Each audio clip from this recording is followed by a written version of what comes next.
Hello, chefs. You're listening to Chef's PSA Podcast. I'm your host, André Natera. Today, we are going to get into culinary school.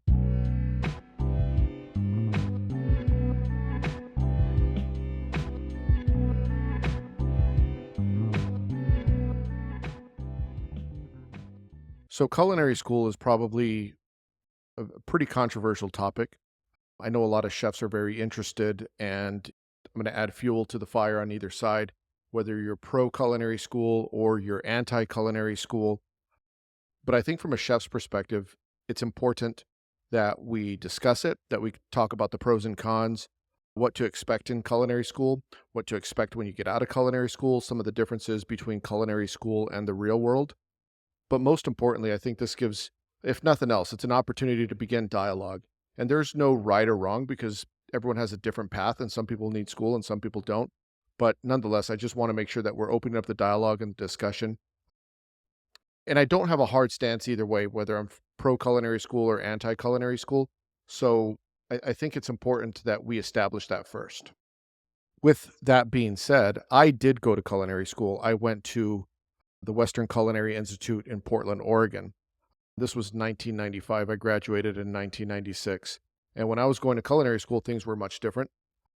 The Western Culinary Institute became a Le Cordon Bleu, but it was new for me. I didn't know anything. I was 17 years old. I didn't even know it was called culinary school. I thought I was going to chef school, as I like to call it. Oh, I'm going to chef school.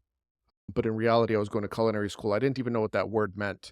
And the way I found it back then was I would buy Bon Appetit magazine, and I would look in the back, and they used to have advertisements for culinary schools. And it was CIA, Culinary Institute of America, Johnson & Wales, Scottsdale, the California Culinary Academy, and then the Western Culinary Institute. That was pretty much the only schools that were advertising at the time. So I had decided that I wanted to go to school because I needed to work. I really didn't have any other passions in life. I was getting into a lot of trouble. I wanted to be a fighter. I wanted to be a professional fighter. My parents didn't think it was the best thing for me. So I said, culinary school seems easy. I don't need to go to college for 4 years or whatever. This seemed relatively easy at the time. I thought this is an easy career path. Cooking seems easy. Boy, was I wrong. It wasn't what I signed up for. But like I said, it wasn't my initial passion, but what I discovered is that when I was in school, I quickly fell in love with it. I really fell in love with the idea of becoming a chef. And since then, I've gone to continuing education courses in the CIA in St. Helena, California, in Hyde Park, New York, and then also in San Antonio, I think once or twice. So I'm a firm believer in culinary education. There's online culinary program that I've also taken and completed, and that's Ruby, which is an online culinary school because I'm an education junkie. I always want to get some sort of competitive edge as a chef and learn a little new something, or what else could I learn as a chef? So me personally, I've attended school probably more than others. Like I said, I've completed an online course. I graduated from culinary school, and I've taken, I think, at least 3 or 4 continuing education courses at the CIA. I was also a commencement speaker for Le Cordon Bleu schools. I think I delivered one of the most recent commencement graduation addresses for the Culinary Institute in San Antonio. I'm a big proponent of culinary school, but I know a lot of people are not. Me personally, I am. I do think that for myself as an individual, I did need that extra education because I'm an education junkie. I read a ton of books. I think I've talked about this on other podcasts. I read about a book a week, and I try to hit about 50 books a year. I love to read. I love to educate myself. So for people like me that just love the educational aspect of culinary school, I do think that it is something that you should consider. If you could afford it and you love to educate yourself, you should go to culinary school. But I want to talk about what really happens when you go to culinary school and when you graduate culinary school. And I'll share this story with you. I did an Instagram video on this the other day. Is when I was in culinary school, the instructor he was giving a discourse for us, and he talked about how when we graduate, we're going to get our diploma in culinary arts, and we could use that diploma and go to the American Culinary Federation and become a certified cook. So I remember hearing that, and I was a bit shocked. I said, certified cook, I'm going to culinary school. I've moved 2,000 miles away from home. to educate myself to become a chef, as I thought I was in chef school. When you graduate, I was going to be the chef. And I remember raising my hand and I said, "You said we're going to become certified cooks. Don't you mean we'll become chefs?" And he laughed. And all the culinary school instructors also laughed and they're like, "No, when you graduate, you're going to be a cook and you're going to work in kitchens for years. And it might take you 10 to 20 years before you're ever a chef." And times were different then. I think now, I think that's probably not as true as it was back then.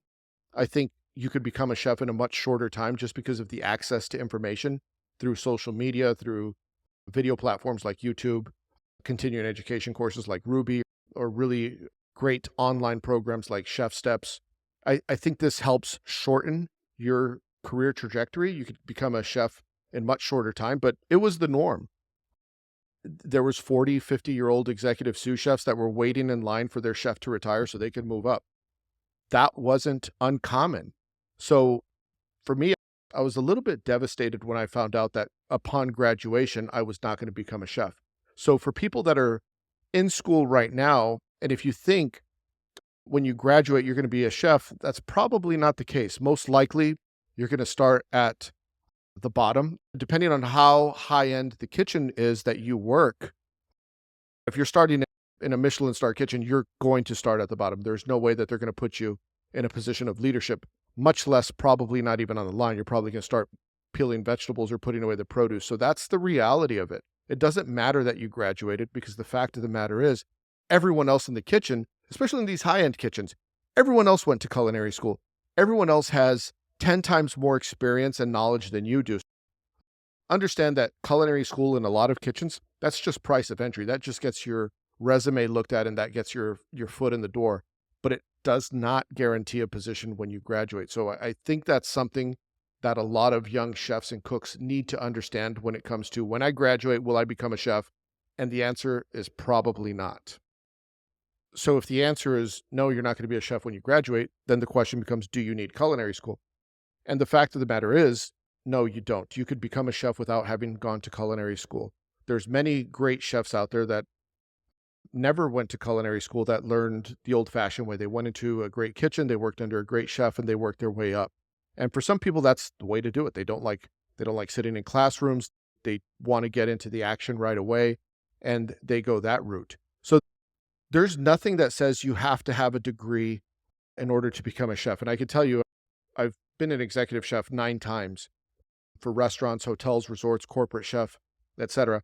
And never once did anyone ask to see my diploma. And as a chef who's hired other chefs, never once did I ask them to see their diploma. It doesn't matter. Once you're in the industry, people don't look at your resume and say, "Oh, you didn't go to culinary school, we're not going to hire you." It matters what you've done in the industry. So where have you worked? What have you done? What have you accomplished? That matters more so than it does, "Hey, I went to such and such school." That, like I said, that's just price of entry. And the fact of the matter is, most of the people, when you graduate, will have a lot more experience than you do. So it's a reality check. Like, you're going to go into a kitchen and you're going to think, you're a little bit puffed up. I just graduated from culinary school. I'm going to be able to tell people what to do. And people are going to have a hard time respecting you. Like, you're not the chef. I have way more experience than you. I've been doing this for 10 years. You just went to school. You have no experience. How are you going to tell me what to do? And sometimes that's a sad reality of a lot of kitchens. Until you understand that the currency that you exchange with other cooks is really your ability to cook on the line, your ability to prep. That's what's going to bring you value, not the diploma. The diploma, like I said, is going to get you in the door. It's going to give you confidence. It's going to give you a foundation from which to build on. But you're on your own. Your teachers aren't there to help you anymore.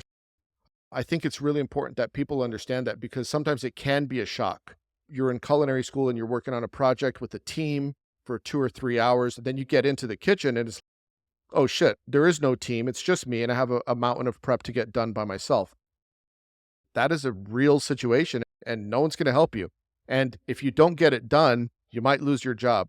So it's important that you start to think about that transition from culinary school to the real world of kitchens. And I highly recommend that if you're in culinary school right now and you're listening to this, get a job in the industry. Start working as a chef in part-time, full-time, on the weekends, whatever you can, is start getting exposed to that kitchen environment because it is very different from the classroom. The pace and intensity is it's tenfold when it comes to the speed that people expect from you and the workload that you get from working on a project in a group with a bunch of students versus working on a project with no group with a deadline by a chef that needs it done yesterday. And I'll share a little story with you. So I won't say which culinary schools, but I used to partner with a lot of culinary schools, and they would ask me to go in and have a conversation with the students because there's a lot of things that the instructors are aware of that they really are not going to say to the students, but they're a little bit afraid for the students and they like, hey, I can't say this to them, but you don't work for us. Can you come in and have a scared straight, so to speak, conversation with the students? I would go in and give them interview tips and what it's going to be like when you get into a kitchen. And I would be shocked. Sometimes I'd be appalled. Like I could recall a time that I went into this culinary school and it was just like being in high school again. The kids were so disrespectful to some of the instructors. I remember when I walked in to give a little lecture, one of the students had their feet on the table. They were rolling their eyes when I was talking. And I'm trying to be respectful. I'm in their school, but I was thinking, you don't realize you could be disrespectful a little bit when you're in culinary school and you could get away with it because you're paying for it, right? So the teachers might be willing to put up with a little bit more like when you're in high school. Okay, you're paying me, you pay my salary, I get it. I want you to graduate. I understand that you have a little bit of a chip on your shoulder. But as this was happening, I was thinking, if this was in the real world, you'd be fired. If you were that disrespectful to another chef, that would be it. You'd be thrown out of the kitchen and you wouldn't come back. And it blew my mind and it reminded me like, oh, a lot of the people in culinary school that have never worked before, you're in for a very rude awakening when you work in an intense kitchen and you have a little bit of a lippy attitude towards the chef. Remember, here's a big difference between culinary school and work is when you're in culinary school, you're paying them. You're paying them. But when you flip it around, they're paying you. So the expectation is much different. And everyone in the kitchen understands that already. There's a difference. It's like when you're in high school, like a lot of people go to culinary school right out of high school. And so you're used to that mentality and banter. You're the senior in high school. And then all of a sudden you get into a professional kitchen and these guys are 4, 5, 6 years in. So it's like going from being a senior in high school to big time college and you're a freshman all over again. And it's a culture shock. So I think it's important that you understand that you're prepared for it. And I'm not saying this to scare anyone, but understand the best thing to do when you're in culinary school is be humble, go into a kitchen that is going to make you better, work with chefs that are better than you, learn, and work in kitchens that you're not the best. Because if you're right out of culinary school and you're the best person in the kitchen, you're probably in the wrong kitchen because you should be working around people that are much, much better than you. That'll hasten your career because you'll have a greater eyelash learning curve, as it's explained, the ability to go further.